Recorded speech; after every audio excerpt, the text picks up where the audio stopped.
So I want to do a quick video on the jailbreak here. These officials, you know, when they're a yard off.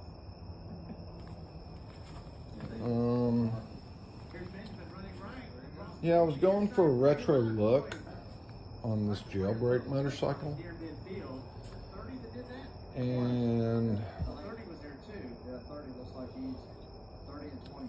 the headlight bucket, Roland and Chuck Stewart, in order to retain the retro look on the front end, they had to get a 1971 headlight bucket to mount up to a 2010 Yamaha R6 front end. So Roland made this bracket, or Chuck, or both of them. They windowed out the headlight bucket on the bottom, and they made a bracket that went up and branched off and picked up the mounts for the turn signals. And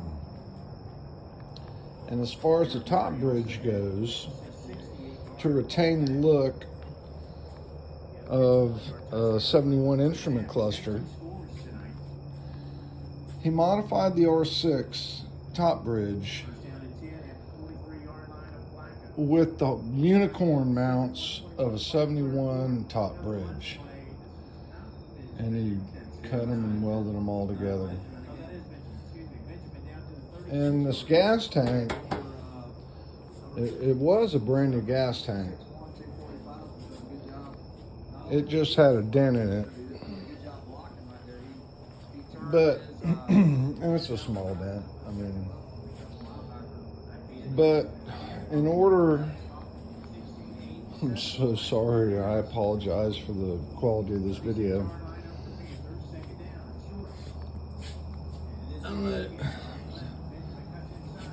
The original fuel valve is like right about here, I think.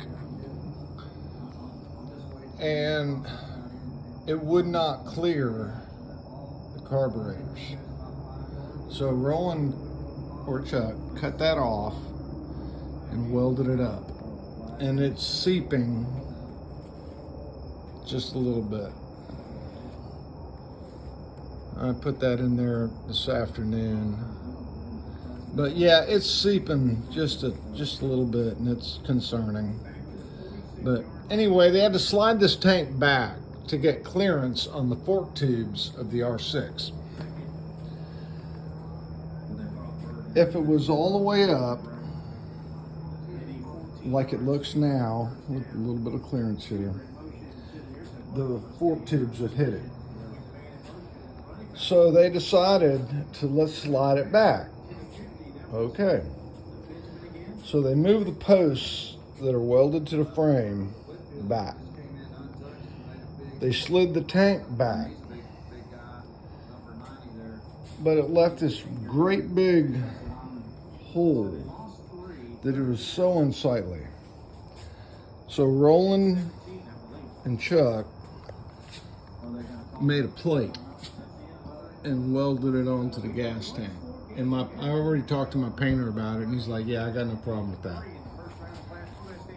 So, yeah, they made this after they slid the tank back to just to hide that ginormous gap that just was so unsightly. And they moved the fuel valve over here on this side. And it's a high flow Pengel, but